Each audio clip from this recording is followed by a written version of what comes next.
Good morning students. আমি ইতিমধ্যে তোমালোকৰ সমাজ বিজ্ঞানৰ ইতিহাস শাখাটোৰ ৩ নম্বৰ অধ্যায় অসমত ব্ৰিটিছ বিৰোধী জাগৰণ আৰু কৃষক বিদ্ৰোহ নামৰ পাঠটো আলোচনা কৰি আছিলোঁ। লাষ্ট ক্লাছত আমি পাঠটো পঢ়িলোঁ যে অসমত আমাৰ ব্ৰিটিছ বিৰোধী জাগৰণ কেনেকৈ আৰম্ভ হৈছিলে আৰু ইয়াত চিপাহী বিদ্ৰোহত আমাৰ অসমৰ ভূমিকা কেনেকুৱা আছিলে। 1857 চনৰ যিটো চিপাহী বিদ্ৰোহ হৈছিলে সমগ্ৰ ভাৰতবৰ্ষতে, তাত আমাৰ অসমৰ ভূমিকা কেনেকুৱা আছিলে আৰু যে কেনেদৰে মণিৰাম দেৱানৰ নেতৃত্বত এই আন্দোলনটো আৰম্ভ হৈছিলে, এই বিদ্ৰোহ আৰম্ভ হৈছিলে, সেই বিষয়ে আমি পঢ়িছিলোঁ, হয়নে নহয়? আজি তোমালোকে মণিৰাম দেৱানৰ ব্যক্তিত্ব আৰু জীৱন বৃত্তান্তৰ সম্পৰ্কে যিখিনি কিতাপত দি থোৱা আছিলে সেইখিনি তোমালোকে আজি নিজে পঢ়িবা, ঠিক আছে? তাত আমি সকলোৱে জানো যে মণিৰাম দেৱান এজন কি আছিলে, লিডাৰ আছিলে চিপাহী বিদ্ৰোহৰ, যিটো আমাৰ অসমত হৈছিলে। ভাৰতবৰ্ষত যিটো চিপাহী বিদ্ৰোহ হৈছিলে, আমি জানিছিলোঁ যে সেই ভাৰতবৰ্ষত হোৱা চিপাহী বিদ্ৰোহটো প্ৰতিটো প্ৰান্ততে হৈছিলে ভাৰতবৰ্ষৰ। ক'ত ক'ত হৈছিলে তোমালোকে চিপাহী বিদ্ৰোহৰ বিষয়ে পঢ়োঁতে পাইছিলাই, ক'ত ক'ত হৈছিলে, যে চবতে হৈছিলে ন, পাঞ্জাৱ ঝাঞ্চি চবতে হৈছিলে। সকলো জেগাৰ নিচিনাকৈ আমাৰ অসমতো ইয়াৰ এটা প্ৰভাৱ পৰিছিলে আৰু অসমত এই প্ৰভাৱটো কোনে বিস্তাৰ কৰিছিলে? মণিৰাম দেৱানে পৰিছিলে। আৰু সেই মণিৰাম দেৱানৰ তেওঁ কোন হয়, তেওঁ ব্যক্তিত্ব আৰু তেওঁ জীৱন বৃত্তান্তৰ সম্পৰ্কে তোমালোকৰ কিতাপত ভালকৈ দিয়া আছে। তোমালোকে এইখিনি নিজে পঢ়িবা তেওঁৰ বিষয়ে, ঠিক আছে? এইখিনি মই তোমালোকক পঢ়াই নিদিওঁ, এইখিনি পঢ়িলেই হ'ব, পঢ়িলেই বুজি পাবা। সেইকাৰণে তেওঁৰ বিষয়ে তোমালোকে ভালকৈ নিজে পঢ়ি ল'বা, ঠিক আছে? আমি লাষ্ট ক্লাছত গম পাইছিলোঁ যে আমাৰ অসমত যিটো চিপাহী বিদ্ৰোহ গঢ়ি উঠিছিলে সেইটো বিফল হৈছিলে। কিয়? আমি গম পাইছিলোঁ যে মণিৰাম দেৱানহঁতক কি কৰিছিলে, তেতিয়া পুলিচে একটা কৰিছিলে, এৰেষ্ট কৰিছিলে, হয়নে নহয়? কেতিয়া? বিদ্ৰোহটো আৰম্ভ হোৱাৰ আগতেই পুলিচে এৰেষ্ট কৰিছিলে, ঠিক আছে? গতিকে এনেদৰে বিফল হোৱাৰ কেইটামান কাৰণ আছিলে, ইম্পৰ্টেণ্ট কাৰণ কিছুমান আছিলে। সেই কাৰণকেইটা কি? আহাচোন আমি আজি আলোচনা কৰোঁ। ইয়াত কি কৈছে যে প্ৰথমতে আছিলে যে অসমত বিদ্ৰোহীসকলৰ সংখ্যা অতি তাকৰীয়া আছিল। সেইটো সময়ত বিদ্ৰোহীসকল অসমত বহুত তাকৰীয়া আছিল, সমগ্ৰ অসমতে বিদ্ৰোহটো ভালদৰে জাগ্ৰত হোৱা নাছিল, তেওঁলোকে ভালকৈ জানিবই পৰা নাছিলে বিদ্ৰোহটোৰ বিষয়ে। মণিৰাম দেৱানৰ সমৰ্থকসকলৰ যোৰহাট আৰু শিৱসাগৰতে সীমাবদ্ধ আছিল। ক'ত ক'ত আছিল? দুখন জিলাতে সীমাবদ্ধ আছিলে, যোৰহাট আৰু ক'ত আছিলে? শিৱসাগৰ। এই দুখন জেগাতে সীমাবদ্ধ আছিলে। নগাঁও, কামৰূপ আৰু গুৱাহাটীত বিশেষ সমৰ্থন লাভ কৰা নাছিলে। নগাঁও, কামৰূপ আৰু গুৱাহাটীত ইয়াৰ বিশেষ সমৰ্থন লাভ কৰা নাছিলে, ঠিক আছে? কাৰণ সেইটো সময়ত কি হৈছিলে, যে সেইটো সময়ত এতিয়া বৰ্তমান তোমালোকে কাৰ প্ৰটেষ্টতে মন কৰাচোন, যেতিয়া আন্দোলন হৈছিলে তেতিয়াতো কি ছ'চিয়েল মিডিয়াত চব বস্তু ভাইৰেল হৈ গৈছিলে, হয়নে নহয়? যে ক'ৰবাত অকণমান কিবা এটা ইনচিডেণ্ট হোৱাৰ লগে লগে 1 ছেকেণ্ডৰ ভিতৰতে সকলোৱে গম পাই গৈছিলে। যদি আমি শিৱসাগৰত যদি কিবা এটা আন্দোলন হৈছে, তেতিয়াহ'লে আমি ডিব্ৰুগড়ৰ মানুহখিনিয়ে গম পাইছোঁ, গুৱাহাটীত গম পাইছোঁ, যে অতি কম সময়ৰ ভিতৰতে 1-2 ছেকেণ্ডৰ ভিতৰতে আমি গম পাইছোঁ ছ'চিয়েল মিডিয়াৰ জৰিয়তে, ফেচবুক, হোৱাটছআপ, হয়নে নহয়?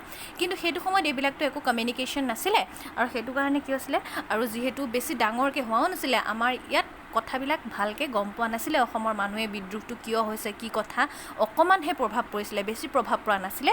সেইকাৰণে যোৰহাট আৰু শিৱসাগৰতে মণিৰাম দেৱানৰ যিখিনি সমৰ্থক আছিলে সেইখিনি সীমাবদ্ধ আছিলে। গুৱাহাটী, কামৰূপ এইবিলাক পোৱাগৈ নাছিলে, ঠিক আছে?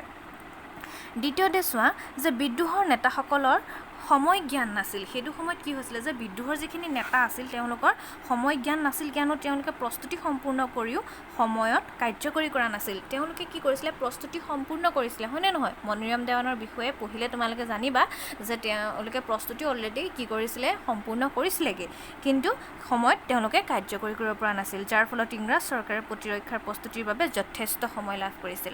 আৰু তৃতীয়তে চোৱা, বিদ্ৰোহৰ মুখ্য সংগঠক মণিৰাম দেৱান বিদ্ৰোহস্থলীৰ পৰা বহু যোজন দূৰৈত অৱস্থান কৰিছিল। আমি সকলোৱে পঢ়িছিলোঁ লাষ্ট ক্লাছত যে মণিৰাম দেৱান সেইটো সময়ত ক'ত আছিলে, কলিকতাত আছিলে। সেইটো সময়ত কলিকতাৰ নিচিনা এডোখৰ ইমান দূৰৰ জেগাৰ পৰা অসমত এটা বিদ্ৰোহ চলাই থকাটো সম্ভৱ নাছিলে, কাৰণ সেইটো সময়ত কি কৰিছিলে মণিৰাম দেৱানে, যিখিনি আমাৰ বিদ্ৰোহীসকলক তেওঁ নেতৃত্ব দিবলৈ কিবা খবৰ পঠিয়াব লগা হৈছিলে, আৰু খবৰটো বহুত দেৰিৰ মূৰত পাইছিলেহি, হয়নে নহয়? আৰু এইটো ইমান ইজি নাছিলে, বিদ্ৰোহটো ইমান আঁতৰত থাকি চলোৱাটো, কাৰণ সেইটো সময়ত কমিউনিকেশ্যন নাছিলে, যিটো মই তোমালোকক এতিয়া কৈছোঁ, হয়নে নহয়? ঠিক তেনেদৰে চতুৰ্থতে এটা পইণ্ট আছিলে যে সমাজৰ প্ৰতিটো শ্ৰেণীৰ মানুহকে বিদ্ৰোহত জড়িত কৰিবলৈ মণিৰাম দেৱান তথা তেখেতৰ সহযোগীসকলে কোনো প্ৰচেষ্টা হাতত লোৱা নাছিল। তেওঁলোকে মানে কোনো চেষ্টা কৰা নাছিলে যে আমি সকলো শ্ৰেণীৰ মানুহকে বিদ্ৰোহটোলৈ আনো। তেওঁলোকে মানে যোনে যি পাৰিছে ওলাই আহিছে, মানে তেওঁলোকে কাকো জোৰ কৰা নাছিলে, তেওঁলোকে কাৰো মাজত গৈ পেলাই সেই বিদ্ৰোহটো জাগ্ৰত কৰা নাছিলে, সেইখিনি কষ্ট কৰা নাছিলে। মণিৰাম দেৱানে ভাবিছিলে যে সকলোৱে নিজে নিজে ওলাই আহিব, কিন্তু সেইকাৰণে সকলো মানুহে হয়তো কথাটো গম নাপালে, বিদ্ৰোহটোৰ বিষয়ে ভালকৈ নাজানিছিলে। কি হৈছে যে নগাঁও আৰু গুৱাহাটীত অসমৰ নতুন মধ্যবিত্ত শ্ৰেণীৰ লোকসকলৰ বিদ্ৰোহৰ প্ৰতি অলপো সহানুভূতি নাছিল। সেইটো সময়ত নগাঁও আৰু গুৱাহাটীৰ মানুহখিনিয়ে নাজানিছিলে তেওঁলোকে ভালকৈ বিদ্ৰোহটো কিয় হৈছে, কি কথা। সেইটো সময়ত নতুনকৈ যিখিনি মধ্যবিত্ত শ্ৰেণী হৈছে, দুখীয়া শ্ৰেণীৰ পৰা যেতিয়া অকণমান ধনী হৈছে, মধ্যবিত্ত হৈছে, তেওঁলোকে তেতিয়া সিমানখিনি গুৰুত্ব দি থকা নাছিলে। তেওঁলোকে কি কৰিছিলে চোৱা, যে সেই সময়ত নতুনকৈ বিকশিত এটা মধ্যবিত্ত অসমীয়া বুদ্ধিজীৱী শ্ৰেণীৰ লোকসকলে বঙালী মধ্যবিত্ত শ্ৰেণীৰ জীৱনধাৰাৰ প্ৰতিহে বেছি আকৰ্ষিত হৈছিলে। সেইটো সময়ত বঙালী যিখিনি মধ্যবিত্ত পৰিয়াল, তেওঁলোকৰ প্ৰতিহে অসমৰ যিখিনি মধ্যবিত্ত পৰিয়াল গঢ় লৈ উঠিছিলে, তেওঁলোকৰ জীৱন ধাৰণৰ প্ৰণালীটোহে বেছি ভাল পাইছিলে। বঙালী যিখিনি মধ্যবিত্ত শ্ৰেণীৰ লোক আছিলে, তেওঁলোকৰ জীৱন ধাৰণৰ প্ৰণালীটো তেওঁলোকে গ্ৰহণ কৰিবলৈ চেষ্টা কৰি আছিল। সেইটো সময়ত বিদ্ৰোহ কি হৈছে, কি কথা, সেই কথা তেওঁলোকে গুৰুত্ব দিয়া নাছিলে। পুৰণি আহোম ৰাজতান্ত্ৰিক শাসন ব্যৱস্থাৰ অধীনত লৈ পুনৰাই উভতি যোৱাৰ কোনো ইচ্ছা তেওঁলোকৰ নাছিল। তেওঁলোকে মানে কেলৈ গুৰুত্ব দিয়া নাছিলে, কাৰণ বিদ্ৰোহটো যদি জয়লাভ কৰিলেহেঁতেন, কথাটো কি আছিলে যে আহোমৰ আৰু এজন ৰজা পাতিম বুলি কৈছিলে ন, আহোম বংশৰ পৰা এজন ৰজা পাতিম বুলি কৈছিলে, মানে আকৌ ৰাজতন্ত্ৰ ব্যৱস্থাটো অহা কথা আছিলে আৰু তেওঁলোকে বিচৰা নাছিলে যে আমি আকৌ পুৰণা ৰাজতন্ত্ৰলৈ ঘূৰি যাওঁ, আমি ৰাজতন্ত্ৰ ব্যৱস্থালৈ আকৌ ঘূৰি নাযাওঁ, আমি এনেকেই থাকিম। সেইটো ব্যৱস্থা তেওঁলোকে, যিটো বঙালী মধ্যবিত্ত শ্ৰেণীৰ যিটো জীৱন ধাৰণ প্ৰণালী আছিলে, সেইটো তেওঁলোকে ভাল পাইছিলে আৰু গতিকে তেওঁলোকে সেইটো অনুসৰণ কৰিব বিচাৰিছিলে, হয় নে নহয়। গতিকে 1857 চনত বিদ্ৰোহৰ অসমত এই শ্ৰেণীৰ লোকে তেওঁলোকে সেইকাৰণে কোনো ধৰণৰ সমৰ্থন আগবঢ়োৱা নাছিলে। তেওঁলোকে বিচৰাই নাছিলে আকৌ ৰাজতন্ত্ৰটো অহাটো তেওঁলোকে বিচৰাই নাছিলে অসমত আকৌ, হয়নে নহয়। আৰু সেইকাৰণে তেওঁলোকে কোনো ধৰণৰ সমৰ্থন দিয়া নাছিলে। ফলত অসমত বিদ্ৰোহৰ বুৰবুৰণি হৈছিল, কিন্তু কি হৈছিলে, বিস্ফোৰণ হোৱা নাছিলে দেই, বিস্ফোৰণ ঘটা নাছিলে। বুৰবুৰণিটো হৈছিলে, কিন্তু বিস্ফোৰণ হোৱা নাছিলে। 5 নম্বৰতে চোৱা যে অসমৰ বিদ্ৰোহীসকলে তেওঁলোকৰ কাৰ্যপন্থাৰ গোপনীয়তা ৰক্ষা কৰাত ব্যৰ্থ হৈছিল। সেইটো আমি গম পামেই, কাৰণ আমি আগতে পঢ়ি আহিছোঁ যে মণিৰাম দেৱানে তেওঁলোকে নিজৰ যিটো বিদ্ৰোহ, সেই বিদ্ৰোহটো কৰাৰ আগতেই তেওঁলোকক পুলিচে গম পাই ধৰা পেলাইছিলে, হয়নে নহয়। গতিকে কেনেকৈ গম পালে, ইমানখিনি প্লেন কৰিছিলে তেওঁলোকে, মনে মনে কৰিছিলে ন প্লেনখিনি, কিন্তু তাৰ আগতে সকলোবোৰ প্লেন পুলিচে ধৰা পেলাইছিলে, ব্ৰিটিছ পুলিচে গম পাইছিলে, ঠিক আছে। গতিকে তেওঁলোকে নিজৰ সেই যিখিনি গোপনীয়তা আছিলে, সেই গোপনীয়তাটো ভালদৰে ৰক্ষা কৰিব পৰা নাছিলে। তাৰপাছতে 6 নম্বৰতে চোৱা, অসমত বিদ্ৰোহীসকলৰ প্ৰয়োজন অনুসৰি অস্ত্ৰ শস্ত্ৰৰ যোগান পোৱা নাছিলে। বিদ্ৰোহীসকলে অসমৰ অস্ত্ৰ শস্ত্ৰখিনিও ভালদৰে যোগান পোৱা নাছিলে, কাৰণ তেওঁলোকক মণিৰাম দেৱানে অস্ত্ৰ শস্ত্ৰখিনি পঠিওৱাৰ কথা আছিলে, হয়নে নহয়। গতিকে কিন্তু তাৰ আগতেই তেওঁ ধৰা পৰি গ'ল, অস্ত্ৰ শস্ত্ৰ পঠোৱাৰ আগতে তেওঁ কি হৈ গৈছিলে, ধৰা পৰি গৈছিলে, নিজে ধৰা পৰি গ'ল মণিৰাম দেৱানে। তেতিয়াহ'লে তেওঁলোকলৈ কোনে অস্ত্ৰ শস্ত্ৰ পঠাব, হয়নে নহয়। তাৰপাছত শেষত চোৱা যে ভাৰতবৰ্ষৰ অন্যান্য প্ৰান্তৰ দৰে অসমতো ব্ৰিটিছ সৈন্য বাহিনীত থকা ভাৰতীয় সৈন্যই মূল চালিকা শক্তি হিচাপে বিদ্ৰোহত অংশ লোৱা নাছিলে। অসমৰ বিদ্ৰোহীসকলে মিৰাট, দিল্লী, লক্ষ্ণৌ আদিৰ দৰে চিপাহীসকলৰ সমৰ্থন আদায় কৰিব পৰা নাছিল। এতিয়া আমি চিপাহী বিদ্ৰোহটোৰ যদি মূল প্ৰেক্ষাপটলৈ যাওঁ, ভাৰতবৰ্ষত হোৱা মূল প্ৰেক্ষাপটলৈ যাওঁ, তেতিয়া আমি দেখিম যে আমাৰ ব্ৰিটিছ যিখিনি সৈন্যখিনিৰ লগতে আমাৰ ভাৰতীয় সৈন্যখিনিও তেওঁলোকৰ লগত আছিল, হয়নে নহয়। আৰু সেই ভাৰতীয় সৈন্যখিনিৰ মাজতহে আমাৰ বিদ্ৰোহটো যিহেতু জাগ্ৰত হৈছিল, নামটোৱে হৈছে চিপাহী বিদ্ৰোহ, হয়নে নহয়।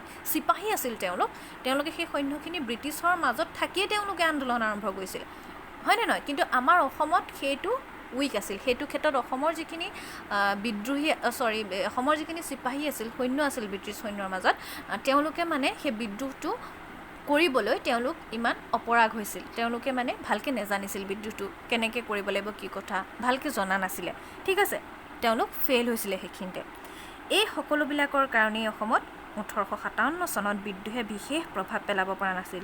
যি অলপমান হৈছিল, ব্ৰিটিছ চৰকাৰে সম্পূৰ্ণৰূপে নিৰ্মূল কৰিবলৈ সক্ষম হৈছিল।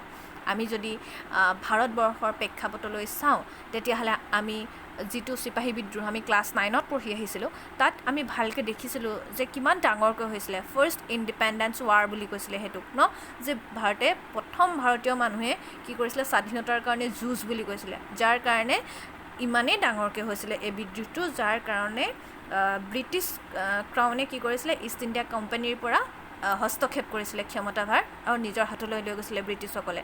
ঠিক আছে, ইমানেই ডাঙৰ হৈ গৈছিলে বিদ্ৰোহটো। কিন্তু এই বিদ্ৰোহটোৱে যদিও ভাৰতৰ বিভিন্ন প্ৰান্তত কি কৰিছিলে, এফেক্ট কৰিছিলে, কিন্তু অসমত ইমানখিনি বিস্তাৰ কৰিব পৰা নাছিলে, যাৰ কাৰণে ব্ৰিটিছসকলে অতি মানে সহজভাৱে এই বিদ্ৰোহ দমন কৰিব পাৰিছিলে। ঠিক আছে, এতিয়া যদিও এই বিদ্ৰোহ দমন কৰিছিলে, এই বিদ্ৰোহৰ কেইটামান গুৰুত্বও আছিলে। কি আছিলে চোৱা, যে 1857 চনৰ বিদ্ৰোহ যদিও ব্ৰিটিছ চৰকাৰে কঠোৰ হাতেৰে দমন কৰিবলৈ সক্ষম হৈছিল, অসমৰ ইতিহাসত প্ৰথমবাৰৰ বাবে এক সৰ্বভাৰতীয় ঐতিহাসিক ঘটনাৰ লগত অসম জড়িত হৈছিল। ঠিক আছে, কি কৈছে যে অসমৰ ইতিহাসত প্ৰথমবাৰৰ বাবে এক সৰ্বভাৰতীয় ঐতিহাসিক ঘটনাৰ লগত অসম জড়িত হৈছিল। ইয়াৰ আগৰলৈকে কোনো সৰ্বভাৰতীয় যুদ্ধত আমাৰ অসম জড়িত হোৱা নাছিল। এই বিদ্ৰোহে প্ৰথম, য'ত সৰ্বভাৰতীয় কোনো এটা ইনচিডেণ্টত, কোনো এটা ঘটনাৰ লগত আমাৰ অসমে কি কৰিছিলে, জইন কৰিছিলে, যোগদান কৰিছিলে। ঠিক আছে, দ্বিতীয়তে কি হৈছিলে যে 1861 চনৰ পৰা অসমত আৰম্ভ হোৱা কৃষক বিদ্ৰোহসমূহ 1857 চনৰ বিদ্ৰোহৰ দ্বাৰা কিছু পৰিমাণে অনুপ্ৰাণিত হৈছিল। ইয়াৰ পাছত যেতিয়া আমি পঢ়িম, তেতিয়া আমি জানিম যে 1861 চনৰ পৰা আমাৰ অসমত কিছুমান বিদ্ৰোহ আৰম্ভ হ'বলৈ ধৰিলে, কৃষকসকলে কিছুমান বিদ্ৰোহ আৰম্ভ কৰিছিলে। ঠিক আছে, আৰু এই বিদ্ৰোহসমূহ 1857 চনত হোৱা চিপাহী বিদ্ৰোহৰ পৰাই অনুপ্ৰাণিত হৈ তেওঁলোকে কৰিবলৈ লৈছিলে। তৃতীয়তে আছে যে অসমতো হিন্দু আৰু মুছলমান এই দুটা প্ৰধান সম্প্ৰদায় একগোট হৈ বিদ্ৰোহত অংশগ্ৰহণ কৰি জাতীয়তাবোধৰ বিকাশত ইন্ধন যোগাইছিল। আৰু সেইটো সময়ত কি হৈছিলে, অসমতো হিন্দু আৰু মুছলমান দুইটা সম্প্ৰদায়ৰ লোকে একগোট হৈ আমাৰ জাতীয়তা বোধক বিকাশৰ ইন্ধন যোগাই তেওঁলোকে বিদ্ৰোহত অংশগ্ৰহণ কৰিছিল। আৰু 1857 চনৰ বিদ্ৰোহৰ পৰা ভাৰতীয় স্বাধীনতা আন্দোলনৰ অন্যান্য সংগ্ৰামৰ দৰে অসমীয়া সংগ্ৰামীসকলেও মণিৰাম দেৱান তথা সহযোগীসকলৰ কৰ্মৰ দ্বাৰা অনুপ্ৰাণিত হৈছিলে। গতিকে 1857 চনত যদিও আমাৰ অসমৰ প্ৰেক্ষাপটত বিদ্ৰোহটো বিফল হৈছিল, তথাপিও আমি মণিৰাম দেৱানৰ যিখিনি নেতৃত্ব, তেওঁ যিখিনি ভূমিকা এই বিদ্ৰোহৰ ক্ষেত্ৰত, এই কথা আমি কেতিয়াও কি কৰিব নোৱাৰোঁ, নুই কৰিব নোৱাৰোঁ। এই কথা আমি সদায় মনত ৰাখিব লাগিব। ঠিক আছে, আমি গম পালোঁ চিপাহী বিদ্ৰোহ হৈছিলে আমাৰ অসমতো, কিন্তু কি আছিলে, আমাৰ বিদ্ৰোহটো দুৰ্বল আছিলে, আৰু সেইকাৰণে কি হৈছিলে যে আমি বিফল হৈছিলোঁ। বিফলৰ কাৰণকেইটা তোমালোকক আজি ধুনীয়াকৈ মই আলোচনা কৰি দিলোঁ। আৰু যদিও বিফল হৈছিলে, তাৰ কেইটামান আমাৰ গুৰুত্বও আছিলে, কেইটামান আমাৰ পজিটিভিটিও আছিলে। এই পজিটিভিটিকেইটা আমি কোনকেইটা পইণ্ট, সেইকেইটা আজি আমি পঢ়িলোঁ। আৰু নেক্সট ক্লাছত আমি আমাৰ অসমত কেনেধৰণেনো কৃষক বিদ্ৰোহসমূহ আৰম্ভ হৈছিলে, যিহেতু আজি আমি গম পাইছোঁ যে 1861 চনৰ পৰা আৰম্ভ হৈছিলে কৃষক বিদ্ৰোহসমূহ, হয়নে নহয়? আৰু এইবোৰ কেনেকৈ আৰম্ভ হৈছিলে, কেনেকৈ বিকাশ লাভ কৰিছিলে, কেনেকৈ আকৌ শেষ হৈছিলে, সেই বিষয়ে আমি ইয়াৰ পাছৰ ক্লাছত আলোচনা কৰিম। ঠিক আছে, থেংক ইউ।